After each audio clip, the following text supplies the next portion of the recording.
பிறந்த பொன் தஞ்சை விரலைந்து தீண்டாமல்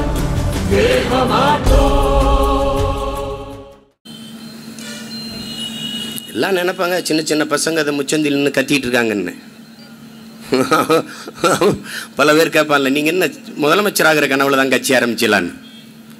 இப்போ நம்ம முச்சந்தி நின்று கத்திட்டு சாகிறதுக்கா கட்சி ஆரம்பிச்சிருக்கோம்? நாங்கள் எதுக்கு கட்சி ஆரம்பிச்சிருக்கோம்?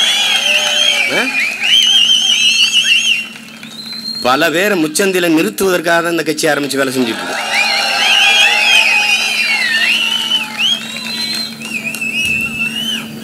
மாபெரும் புரட்சிகர அரசியலை தமிழர் நிலம் இதுவரை கண்டிராத ஒரு மாபெரும் மாற்று அரசியல் புரட்சியை எளிய மக்களின் பிள்ளைகள், உங்கள் பிள்ளைகள் முன்னெடுத்துக் கொண்டிருக்கிறோம் என்பதை நீங்கள் புரிந்து அறியணும்.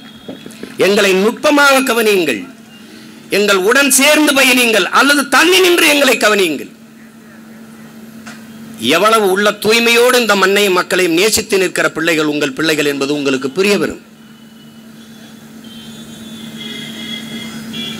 தமிழ்நாட்டில் மட்டும் கட்சி இருக்குன்னு நினைக்காதீங்க. இந்தியாவில் எல்லா மாநிலத்திலும் நாம் தமிழர் கட்சி இருக்கு.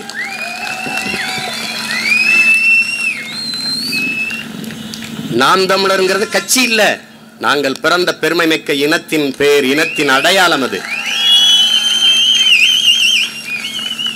நாங்கள் தமிழர்கள், அதனால் பெருமிதத்தோடும் திமிரோடும் எழுந்து சொல்கிறோம் நாங்கள் தமிழர்கள் என்று.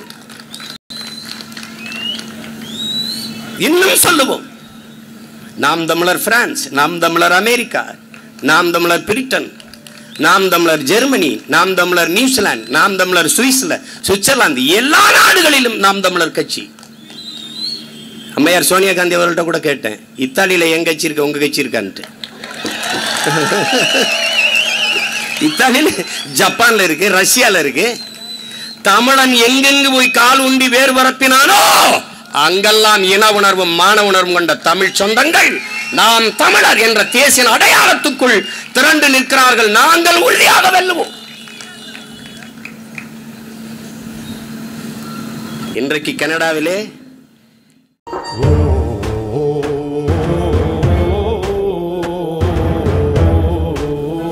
விழவிழ எழுவோம், மீண்டும் மீண்டும் எழுவோம், உறுதியாக வெல்வோம்.